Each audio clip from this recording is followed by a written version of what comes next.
অনেক দিন পরে আজকে একটু নুডলস রান্না করব। তো নুডলস খেতে আপনাদের কাছে কেমন লাগে? আমার কাছে কিন্তু অনেক ভালো লাগে। তো অনেক দিন ধরে মনটা চাইতেছিল একটু নুডলস রান্না করি। তো বাহিরে কিন্তু নুডলস আমার কাছে খুবই ভালো লাগে খেতে। আমি যখনই বাহিরে যাই তখনই কিন্তু বিভিন্ন রেস্টুরেন্ট থেকে আসলে চাউমিন খাওয়ার চেষ্টা করি। আমার কাছে ভীষণ ভালো লাগে। প্লাস হচ্ছে কোল্ড কফি, এটা আমার বিশেষ বেশি পছন্দের আর কি। সাথে তো লাচ্ছি থাকেই। তো বিশেষ করে ঠান্ডা জাতীয় খাবারই আমি বেশি পছন্দ করি। পিৎজা বলেন, বার্গার বলেন, এগুলো হচ্ছে আমার কাছে চাউমিনই বেশি ভালো লাগে খেতে।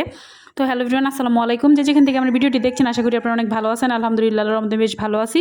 তো এখানে কিন্তু আজকে নুডলস রান্না করতেছি। আর নুডলস রান্না করার জন্য ফার্স্টেই কিন্তু আমি নুডলসগুলোকে সুন্দর করে প্যাকেট থেকে বের করে নিলাম। তারপরে কিন্তু এখানে একটি প্যান বসিয়ে পরিমাণ মতো তেল দিয়ে দিলাম।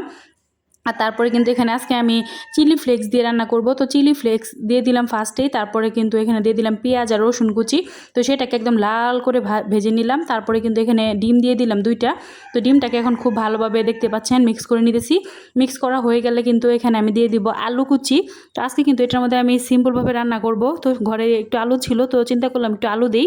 যেহেতু আমার বাসায় কিন্তু আমার মেয়ে আছে, তো সে কিন্তু আসলে শুধু শুধু নুডলস খেতে পছন্দ করে না।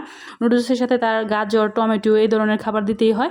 তো ঘরে কিছুই ছিল না, আলু ছিল, তো চিন্তা করলাম আলুটাই দিয়ে দেই। তো এখন কিন্তু এই যে ডিমটা হয়ে গিয়েছে ভাজা, তারপরে কিন্তু এখন আমি আলুটাকে দিয়ে দিব। আর আলুটা কিন্তু আমি একদম কুচি কুচি করে কেটে নিয়েছি। তো এখন কিন্তু আলুটাকে দিয়ে দিলাম আর পরিমাণ মতো লবণ দিয়ে দিব। তারপরে আলুটাকে খুব সুন্দর করে লাল লাল করে একদম ভেজে নেব, মানে ভাজা আলু আর কি।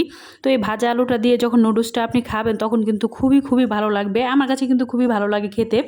তো এখন কিন্তু খুব অনেকটা সময় নিয়ে আলুটাকে ভাজতে হবে, যেহেতু আমি লাল করে একদম মচমচা করে আলুটাকে ভেজে নেব। সেজন্য কিন্তু একটু সময় নিয়ে ভাজতে হবে। আর এরকম আনকমনভাবে আসলে নুডলস কখনো খাইছেন কিনা জানি না, তবে এইভাবে একবার ট্রাই করবেন, আশা করি অনেক ভালো লাগবে। তো নুডলসটাকে কিন্তু আমি সিদ্ধ করি নেই, আমি কিন্তু একসাথে এখানে দিয়ে তারপরে রান্না করব। তো দেখতে পাচ্ছেন আমার আলুটা কিন্তু ভাজা হয়ে গিয়েছে, একদম লাল লাল করে ভাজা কমপ্লিট।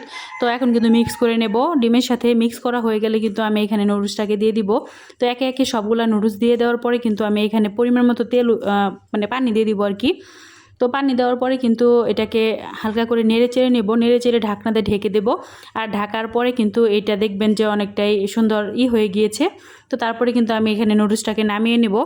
আর নুডলসটাকে নামিয়ে নেওয়ার পরে দেখতেই পাচ্ছেন লুক। তো আজকের ভিডিওটি এই পর্যন্তই। সকলে ভালো থাকবেন। আল্লাহ হাফেজ।